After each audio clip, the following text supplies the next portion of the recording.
News 7 Tamil, பொறுப்பும் பொது நலமும்.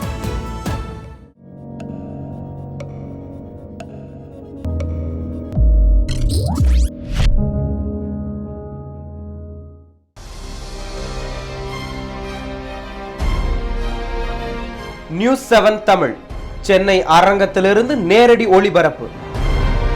நான் அனிதா மற்றும் நான் தேவேந்திரன். அனிதா, இன்னைக்கு ரெண்டு முக்கியமான விஷயங்களை அலச இருக்கிறோம். ஒன்று, அசாமில் நிகழ்ந்து வரும் ஒரு பயங்கரமான ஒரு சம்பவம். தொடர்ச்சியாக தனிநாடு கேட்டு போடோலாந்து இயக்கத்தினர் போராடி கொண்டிருக்கின்றனர். அதனால் பொதுமக்கள் பலரும் இறந்து வருகின்றனர். இந்த வாரத்தில் மட்டும் 70க்கும் மேற்பட்ட பொதுமக்கள் கொல்லப்பட்டு இருக்கின்றனர். அந்த விஷயங்கள் குறித்து அலசி ஆராயிருக்கிறோம். மற்றொன்று, நேதாஜி சுபாஷ் சந்திரபோஸின் தொடரும் மர்மமான மரணம் குறித்த ஒரு சர்ச்சை, அது குறித்தும் பார்க்க போகிறோம். கண்டிப்பா தேவேந்திரன், அதாவது இந்திய விடுதலை போர்ல நிறைய மாதிரி பலதரப்பட்ட போராட்டங்கள் நடந்துட்டு இருக்கும்போது காந்தியடிகள் ஒரு பக்கம் அகிம்சையை முன்னிறுத்தி போராட்டம் நடத்திட்டு இருக்கும்போது நேதாஜி அவர்கள் இராணுவத்தினால மட்டும்தான் பிரிட்டன் ஆட்சியை ஒழிக்க முடியும், அப்பதான் வெள்ளையர்களை ஓரங்கட்ட முடியும் அப்படின்னு ரொம்ப நம்பினாரு. அதனாலேயே இராணுவத்தை முன்னிறுத்துறதுக்காக இந்திய தேசிய இராணுவத்தையும் அவர் உருவாக்கியிருந்தார். அது மட்டும் அல்லாமல் வேர்ல்ட் வார் 2, அதாவது இரண்டாம் உலக போர்ல பிரிட்டனுக்கு நடந்த அந்த நெருக்கடியை அவருக்கு சாதகமாக அவர் மாற்றிக்கிட்டாரு. அதனால பிரிட்டனுக்கு யாரெல்லாம் எதிரிகளாக இருந்தாங்களோ அந்த நாட்டு தலைவர்கள் அவர் சந்தித்து அவர்களிடமிருந்து ஆதரவை திரட்டி இருந்தார். அது மூலியமா இந்திய போராட்டத்தை முன்னிறுத்தி இருந்தார். நிச்சயமா இந்த போராட்டங்கள்லாம் ரொம்பவே ஒரு சாகசம் நிறைந்த போராட்டம்.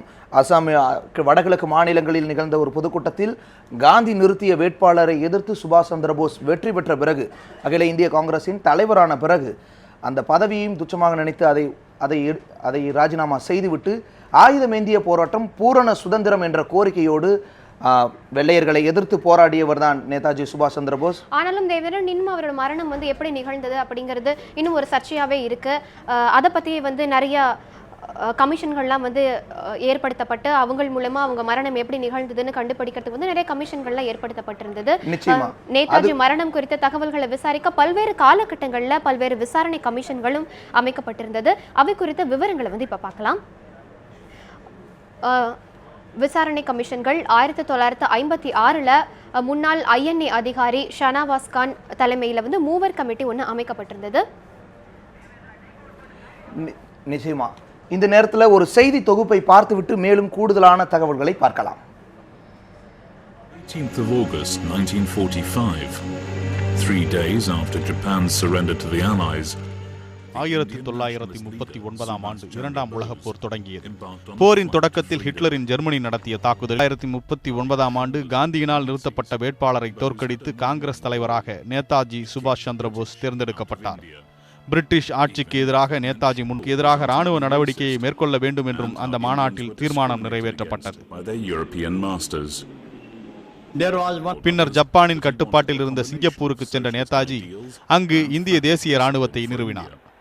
ஜப்பானை எதிர்த்து போட்டியிட்ட பிரிட்டிஷ் ராணுவத்தில் இடம்பெற்றிருந்த இந்தியர்கள் ஜப்பான் ராணுவத்தினரால் போர்க்கைதிகளாக சிறைபிடிக்கப்பட்டிருந்தனர். ராணுவ நடவடிக்கையின் மூலமாக பிரிட்டிஷ் அரசை வீழ்த்தி இந்திய சுதந்திரத்தை பெறுவதே இந்திய தேசிய ராணுவத்தின் நோக்கமாக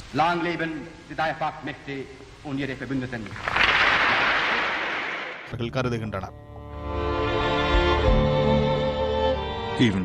ரமேஷ்குமார், நியூஸ் 7 தமிழ், சென்னை. நேதாஜி சுபாஷ் சந்திர போஸ் அவர்களின் விரிவான தகவல்கள் குறித்த அந்த செய்தி தொகுப்பை பார்த்தோம்.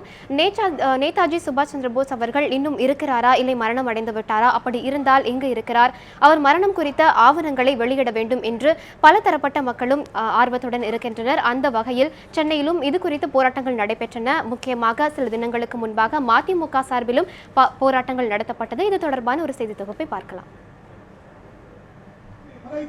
மேற்கு வங்க மாநில ஆளும் கட்சியான திரிணாமுல் காங்கிரசுடன் இணைந்து மறுமலர்ச்சி திராவிட முன்னேற்ற கழகம் சென்னையில் ஏற்பாடு செய்திருந்த போராட்டத்தில் அரங்கேறிய காட்சிகள் தான் இவை. நேதாஜி சுபாஷ் சந்திர போஸ் மரணம் தொடர்பான ஆவணங்களை வெளியிட வேண்டும் என்பதுதான் இந்த போராட்டத்தில் வலியுறுத்தப்பட்டது.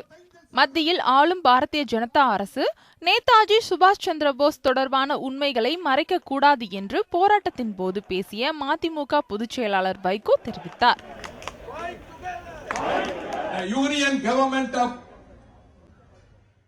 மரியாதைக்குரிய நரேந்திர மோடி தலைமையிலான பாஜக அரசை நான் வலியுறுத்தி கேட்டுக்கொள்கிறேன். by Honorable Narendra Modi. நேதாஜியின் இறுதி நாட்கள் குறித்த அனைத்து விவரங்களையும் வெளியிட வேண்டும். All the facts and figures and all the files pertaining to the last days of Netaji. மக்களவை தேர்தல் பிரச்சாரத்தின் போது பாரதிய ஜனதாவின் முன்னாள் தலைவர் ராஜ்நாத் சிங் நேதாஜியின் பிறந்த இடமான கட்டாக்கில் பேசிய போது அப்போதைய காங்கிரஸ் அரசு சுபாஷ் சந்திர போஸ் குறித்த ஆவணங்களை வெளியிட வேண்டும் என்று வலியுறுத்தியதாக கூறப்படுகிறது. நேதாஜி குறித்த ரகசிய ஆவணங்கள் ஒடிஷாவில் உள்ள ஜன்கினத் பவனில் வைக்கப்பட்டுள்ளதாக கூறப்படுகிறது. சர்வதேச உறவுகளை பாதிக்கும் என்ற காரணத்தை கூறி மத்திய அரசுகள் 1945 ஆண்டு முதலே நேதாஜி குறித்த ரகசிய ஆவணங்களை வெளியிட மறுத்து வருகின்றன. இந்நிலையில் அந்த ரகசியங்களை வெளியிட வலியுறுத்தி நடைபெற்ற ஆர்ப்பாட்டத்தில் நேதாஜியின் பிறந்த நாளை தேசிய விடுமுறை நாளாக அறிவிக்க வேண்டும் என்ற கோரிக்கையும் முன்வைக்கப்பட்டது. சோனியா, நியூஸ் 7 தமிழ், சென்னை. இப்படியான போராட்டங்கள் தற்போது நிகழ்ந்து வந்தாலும் இது மாதிரியான சர்ச்சை 1947 சுதந்திரத்திற்கு பின்பிருந்தே இருந்து கொண்டிருக்கின்றது. அதுவும் குறிப்பாக நேதாஜியின் அந்த விமான பயணத்திற்கு பிறகு தொடர்ச்சியாக இந்த சர்ச்சை நீடித்து வருகின்றது. அவருடைய மரணம் நிகழ்ந்ததா அல்லது அந்த மர்மம் இன்னும் தொடர்ந்து வருகின்றது. இது குறித்து விசாரிக்க இதுவரை 3 கமிஷன்கள் அமைக்கப்பட்டிருந்தது. அதில் முதல் 2 கமிஷன்கள் எப்படியெல்லாம் அதில் விசாரிக்கப்பட்டன என்பது குறித்து இப்பொழுது பார்க்கலாம். 1956 ஆண்டு நேதாஜி சுபாஷ் சந்திர போஸின் மரணம் குறித்து அல்லது அவரை பற்றிய விசாரணைகளுக்காக கமிஷன் அமைக்கப்பட்டது. 1957 முன்னாள் INA அவருடைய படையைச் சேர்ந்த இந்திய தேசிய இராணுவத்தைச் சேர்ந்த அதிகாரி சனாவாஸ் கான் தலைமையில் 3 கமிட்டி அமைக்கப்பட்டது. இந்த committee India, Japan, Thailand, Vietnam, Pakistan நாடுகளில் 67 பேரிடம் விசாரணையை மேற்கொண்டிருந்தது. அந்த விசாரணையில் பல்வேறு கட்டங்களாக விசாரிக்கப்பட்டு பல்வேறு தகவல்கள் பெறப்பட்டு 3 பேரில் 2 பேர், அந்த 3 பேர் கொண்ட கமிட்டியில் 2 பேர் நேதாஜி சுபாஷ் சந்திர போஸ் இறந்ததை உறுதி செய்தனர். நேதாஜியின் சகோதரர் அதை ஏற்க மறுத்துவிட்டார். 3 பேரில் 2 பேர் உறுதி செய்தனர், ஒருவர் அதை உறுதி செய்யவில்லை. இந்த நிலையில் நேதாஜி சுபாஷ் சந்திர போஸின் சகோதரர் அதை ஏற்க மறுத்துவிட்டார் அந்த கருத்தை. இதனுடைய தொடர்ச்சியாக 1970 ஆண்டு இந்திரா காந்தி தலைமையிலான ஆட்சியின் போது இன்னொரு கமிஷன் அமைக்கப்பட்டது. ஓய்வு பெற்ற நீதிபதி கோஸ்லா தலைமையில் 1 நபர் கமிஷன் அமைக்கப்பட்டது.